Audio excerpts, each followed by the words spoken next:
Hey, how's it going everyone? This is the Anime Man, but today I'm gonna go by the name of Joey, the Anime Myth Hunter.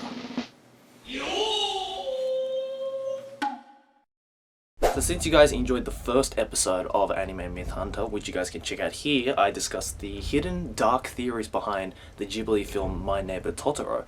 I figured I would continue this trend of Ghibli films and give you guys an incredible hidden message behind possibly one of the most beloved and well-known Ghibli movies in even Japan and outside of Japan, especially in the Western culture.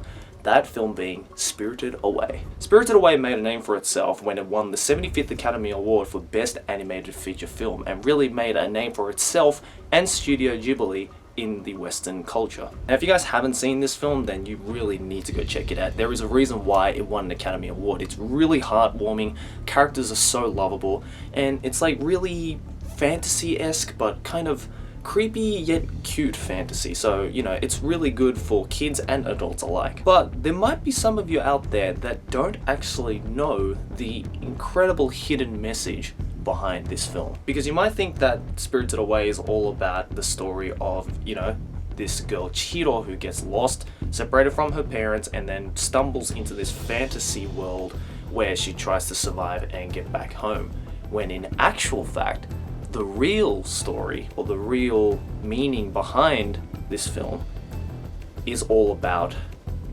prostitution. Sorry if I ruined your childhood, but the warning was there. Yes, as weird and dark as that sounds, Spirited Away is all about prostitution and the sex industry in Japan. And there are actually many pieces of evidence throughout the film that actually back up this theory. The first theory is the fact that Chihiro changes her name when she enters the bathhouse. If you guys have seen the film, she changes her name from Chihiro to Sen, which Japanese prostitutes did when they entered the sex industry. They changed their real names to their prostitution names, also known as Genjina. Second piece of evidence can be explained with this picture. If you guys have seen the film, then you will know this is the first scene where Chihiro actually goes over the bridge and sees the bathhouse. Now, if you look closely at the front entrance, you can see a drape over, and there is the character Yu written on the drape. Now, if you guys know your Japanese culture, that drape is a sign that that place is indeed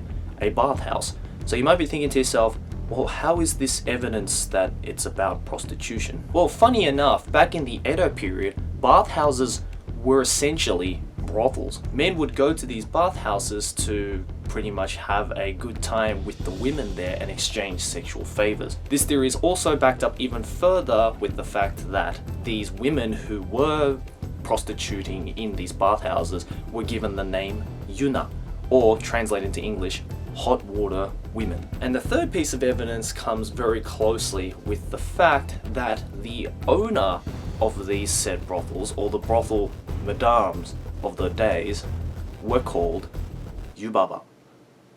Does that sound familiar to anyone? Yeah, there's no hiding that the main villain, so-called, in Spirited Away has the exact same name, just pronounced differently as to subtly try to hide the fact that she's essentially the madame of this brothel, although they didn't really do a very good job hiding that fact. And if you're already shocked at this point, then I'm gonna shock you once again. Remember in the movie when this character right here, No Face, tries to give Sen, or Chihiro, the tokens in the bathhouse, right? There's also that scene where literally gold pieces are coming out of his hand and he keeps offering them to Sen. So you might conclude from that fact that No Face is literally trying to buy Sen, or if we go even further than that, trying to buy her virginity. And now, if your childhood was already ruined at this point, then I'm gonna give you guys the final blow right now. And the final blow is that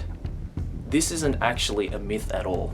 This is actually all true. Well, there goes the hat. Yes, there is no secret behind this. This isn't actually a myth. This was actually all intended. The man himself, Hayao Miyazaki, even admitted that this film is all about prostitution. And one final thing that might pull on your heartstrings is that right at the end of the film, there is a scene where Setsuko from Grave of the Fireflies, which is another Miyazaki film, is actually standing at the train station. There was a lot of speculation as to whether this is just an Easter egg or whether this actually connects to Spirited Away's story somehow, but that is still under debate. Let me know in the comments below, did you know about this theory, or did I just possibly blow your mind and possibly ruin your childhood forever? Also, let me know what kind of anime myth you'd like me to cover next. I really liked the positive feedback that you guys gave me in the first episode. Like I said, if you haven't seen the first episode yet, click this, or if you're on mobile, there is a link in the description below. Anyways, thanks for watching, guys. As always, like, favorite, enjoy, subscribe for any event. See you guys next video, whatever I make. Keep watching anime. Johnny!